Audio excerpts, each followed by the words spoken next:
آپ صلی اللہ علیہ وسلم کے قبر مبارک تک جانے والا وہ آخری انسان کون تھا، یہ سچ جان کر آپ حیران رہ جائیں گے۔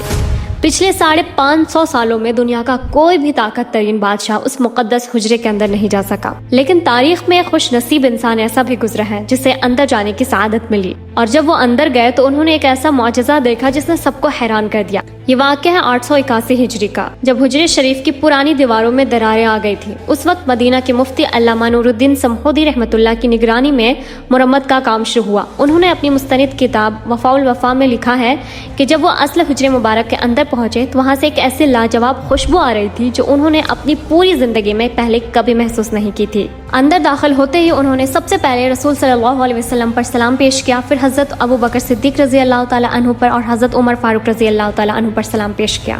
اندر کا نورانی منظر دیکھ کر ان کی آنکھوں سے آنسو جھلک پڑے، لیکن مرمت کے دوران ان دیواروں کو اس طرح مکمل بند کر دیا گیا کہ اس میں کوئی دروازہ یا کھڑکی چھوڑی ہی نہیں گئی، اور یوں علامہ سمہودی رحمۃ اللہ وہ آخری انسان بن گئے جنہوں نے اس مقدس حجرے کو اپنی آنکھوں سے دیکھا۔ اگر اس واقعے سے آپ کا ایمان بھی تازہ ہوا تو کامنٹس میں سبحان اللہ ضرور لکھیں اور اسے صدقہ جاریہ سمجھ کر شیئر ضرور کریں۔ ایسے ویڈیوز کے لیے میرے چینل کو سبسکرائب کر لیں۔ السلام علیکم۔